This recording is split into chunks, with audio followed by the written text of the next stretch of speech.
ಸೋಮವಾರದಿಂದ ಪ್ರಾರಂಭವಾಗುವ ಬೆಳಗಾವಿಯ ಚಳಿಗಾಲದ ಅಧಿವೇಶನ ನಾನು ವಿರೋಧ ಪಕ್ಷದ ನಾಯಕರು ಮತ್ತು ಬಿಜೆಪಿ ಹಾಗೂ ಜೆಡಿಎಸ್ ಪಕ್ಷದ ಮುಖಂಡರು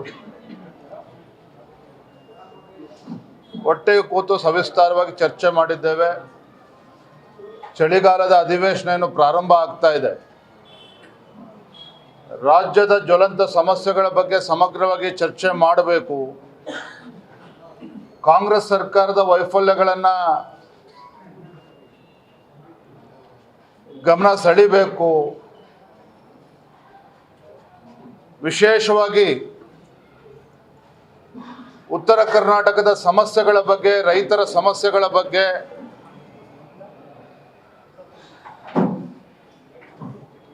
ನೀರಾವರಿ ಸಮಸ್ಯೆ ಬಗ್ಗೆ ಇವೆಲ್ಲವೂ ಕೂಡ ಚರ್ಚೆ ಮಾಡಬೇಕು. ಏನಾಗ್ತದೆ ಅಂತ ಹೇಳಿದ್ರೆ, ಪ್ರತಿ ಬಾರಿ ಬೆಳಗಾವಿನಲ್ಲಿ ಅಧಿವೇಶನ ನಡೆದಾಗ ನಾಮಕವಾಸ್ತೆ ಒಂದಿನ ಉತ್ತರ ಕರ್ನಾಟಕ ಸಮಸ್ಯೆಗಳ ಬಗ್ಗೆ ಚರ್ಚೆ ಮಾಡುವಾಗ ಆಗ್ತದೆ. ಹಿಂದಿನ ಮುಖ್ಯಮಂತ್ರಿಗಳು ಸನ್ಮಾನ್ಯ BS ಯಡಿಯೂರಪ್ಪನವರು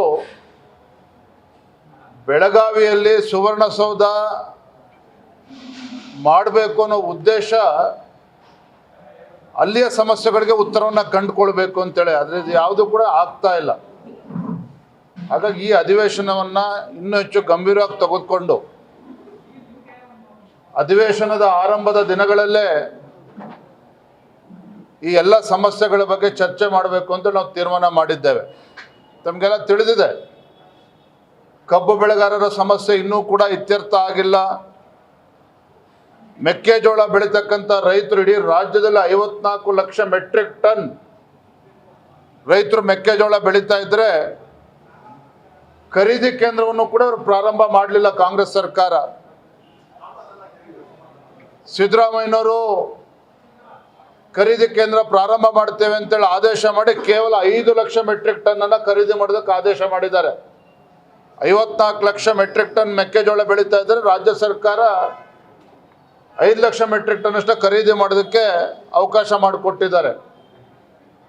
ಮತ್ತೊಂದು ಕಡೆ ತೊಗರಿ, ಉದ್ದು, ಭತ್ತ ಖರೀದಿ ಕೇಂದ್ರ ಪ್ರಾರಂಭ ಆಗದೇ ಇರುವಂಥದ್ದು, ತುಂಗಭದ್ರಾ ಜಲಾಶಯದ ಗೇಟ್ಗಳನ್ನು ಅಳವಡಿಸ್ತಕ್ಕಂಥದ್ದು ಇವತ್ತು ಪತ್ರಿಕೆಯಲ್ಲಿ ಫೋಟೋನು ಕೂಡ ನೋಡಿದೆ, ಪ್ರಾರಂಭ ಮಾಡಿದ್ದಾರೆ ಅಂತೇಳಿ.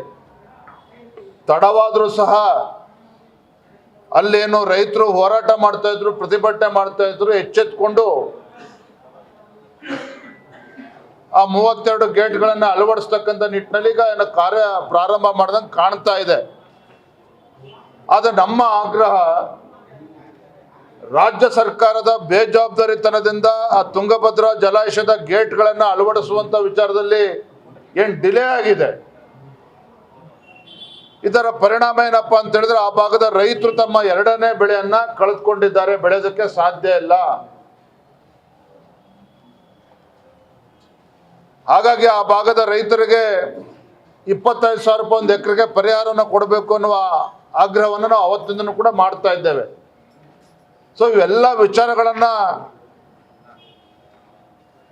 ನಾವು ತೆಗೆದುಕೊಂಡು ಬೆಳಗಾವಿನಲ್ಲಿ 8ನೇ ತಾರೀಕು ಅಧಿವೇಶನ ಪ್ರಾರಂಭ ಆಗ್ತದೆ. 9ನೇ ತಾರೀಕು ಸುಮಾರು ಒಂದು 15-20 ಸಾವಿರ ರೈತರು ಎಲ್ಲರನ್ನೂ ಕೂಡ ಒಗ್ಗೂಡಿಸ್ಕೊಂಡು ಸುವರ್ಣಸೌಧ ಮುತ್ತಿಗೆನ ಹಾಕಬೇಕು ಅಂತೇಳಿ ಈಗಾಗಲೇ ಭಾರತೀಯ ಜನತಾ ಪಾರ್ಟಿ ತೀರ್ಮಾನ ಮಾಡಿದ್ದೇವೆ. 9ನೇ ತಾರೀಕು ಮಂಗಳವಾರ ಬಹಳ ದೊಡ್ಡ ಸಂಖ್ಯೆಯಲ್ಲಿ ರೈತರು ಬರ್ತಾರೆ, ಪ್ರತಿಭಟನೆ ಮಾಡ್ತೇವೆ. ವಿಧಾನಸೌಧ ಸುವರ್ಣಸೌಧ ಮುತ್ತಿಗೆ ಹಾಕುವ ಮುಖೇನ ಈ ರಾಜ್ಯ ಸರ್ಕಾರವನ್ನ, ರೈತ ವಿರೋಧಿ ಕಾಂಗ್ರೆಸ್ ಸರ್ಕಾರವನ್ನ ಬಡಿದೆಬ್ಬಿಸುವ ಕೆಲಸವನ್ನ ನಾವು ಮಾಡ್ತೇವೆ. ತದನಂತರದ ಸದನದಲ್ಲೂ ಕೂಡ ನಾವು ಚರ್ಚೆ ಮಾಡ್ತೇವೆ. ನಿನ್ನೆ ಗೌರವಾನ್ವಿತ ಮುಖ್ಯಮಂತ್ರಿಗಳು ಸಿದ್ದರಾಮಯ್ಯನವರ ತಮ್ಮ ಸರ್ಕಾರಕ್ಕೆ, ಕಾಂಗ್ರೆಸ್ ಸರ್ಕಾರಕ್ಕೆ ಒಂದು ಕ್ಲೀನ್ ಚಿಟ್ ಕೊಡುವಂತ ಒಂದು ಪ್ರಯತ್ನ ಮಾಡಿದ್ದಾರೆ ಭ್ರಷ್ಟಾಚಾರದ ವಿಚಾರದಲ್ಲಿ. ನಾನು ಉಪಲೋಕಾಯುಕ್ತರು ಏನು ಹೇಳಿದ್ದಾರೆ ಅದ್ರ ಬಗ್ಗೆ ನಾನು ಚರ್ಚೆ ಮಾಡೋದಕ್ಕೆ ಹೋಗೋದಿಲ್ಲ. ಆದರೆ ಮಾನ್ಯ ಮುಖ್ಯಮಂತ್ರಿಗಳಿಗೆ ತಮ್ಮ ಮುಖೇನ ನಾನು ಕೇಳೋದಕ್ಕೆ ಇಚ್ಛೆ ಪಡ್ತೇನೆ.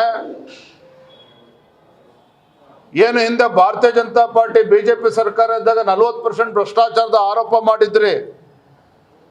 ಕಾಂಗ್ರೆಸ್ ಸರ್ಕಾರವೇ ರಚನೆ ಮಾಡಿದ್ದಂತ ಎನ್ಕ್ವೈರಿ ಕಮಿಷನ್ ಕ್ಲೀನ್ ಚಿಟ್ ಕೊಟ್ಟಿರ್ತಕ್ಕಂಥದ್ದು ನಿಮ್ಗೆ ಮಾಹಿತಿ ಇಲ್ವಾ? ಹಾಗಾದ್ರೆ ಸಿದ್ದರಾಮಯ್ಯನವ್ರಿಗೆ ನೀವು ಭ್ರಷ್ಟಾಚಾರದ ಬಗ್ಗೆ ಇವತ್ತು ಕ್ಲೀನ್ ಚಿಟ್ ಕೊಡ್ಕೊಳ್ತೀರ ಕಾಂಗ್ರೆಸ್ ಪಕ್ಷಕ್ಕಾಗ್ರೆ ನಿಮ್ಮ ಸರ್ಕಾರಕ್ಕೆ. ಇದೇ ಬಸವರಾಜ ರೆಡ್ಡಿ ಅವರು ಮುಖ್ಯಮಂತ್ರಿಗಳ ಆರ್ಥಿಕ ಸಲಹೆಗಾರರು ಏನು ಹೇಳಿದ್ರು? ಇಡೀ ದೇಶದಲ್ಲಿ ಕರ್ನಾಟಕ ರಾಜ್ಯ ನಂಬರ್ 1 ಸ್ಥಾನದಲ್ಲಿದೆ. ಯಾವುದು ಅಭಿವೃದ್ಧಿಯ ವಿಚಾರದಲ್ಲ, ಭ್ರಷ್ಟಾಚಾರದಲ್ಲಿ ಕರ್ನಾಟಕ ರಾಜ್ಯ ಪ್ರಥಮ ಸ್ಥಾನದಲ್ಲಿದೆ ಅಂತೇಳಿ ಮುಖ್ಯಮಂತ್ರಿಗಳ ಆರ್ಥಿಕ ಸಲಹೆಗಾರರು ಬಸವರಾಜ ರೆಡ್ಡಿ ಅವರು ಹೇಳಿಕೆಯನ್ನು ಕೊಟ್ಟಿದ್ರು. ಇನ್ನು ಹಿರಿಯ ಶಾಸಕರಾಗಿರ್ತ BR ಪಾಟೀಲ್ ಅವರು ಏನು ಹೇಳಿದ್ದಾರೆ ಭ್ರಷ್ಟಾಚಾರದ ವಿಚಾರದಲ್ಲಿ ಎಲ್ಲವೂ ಕೂಡ ಬಹಿರಂಗ ಆಗಿದೆ. ಹಾಗಾಗಿ ಭ್ರಷ್ಟಾಚಾರದಲ್ಲಿ ಇವತ್ತು ವಾಲ್ಮೀಕಿ ಅಭಿವೃದ್ಧಿ ನಿಗಮದ ಹಗರಣ ಸ್ವತಃ ಮುಖ್ಯಮಂತ್ರಿಗಳು ಸದನದಲ್ಲೇ ಒಪ್ಕೊಂಡ್ರು. 150 ಕೋಟಿ ಹಗರಣ ಅಲ್ಲ, ಅದು 85 ಕೋಟಿ ಹಗರಣ ಅಂತೇಳಿ ಮುಖ್ಯಮಂತ್ರಿಗಳೇ ಸದನದಲ್ಲಿ ಒಪ್ಕೊಂಡಿದ್ರು. ಮರ್ತೋಗಿದೆ ಸಿದ್ದರಾಮಯ್ಯನವ್ರಿಗೆ, DK ಶಿವಕುಮಾರ್ ಅವ್ರಿಗೆ. ಹಾಗಾದ್ರೆ ಯಾವ ಬಾಯಲ್ಲಿ ಹೇಳ್ತೀರಿ ನೀವು ಭ್ರಷ್ಟಾಚಾರ ರಹಿತ ಆಡಳಿತ ನೀಡ್ತಾ ಇದ್ದೀರಿ ಅಂತೇಳಿ?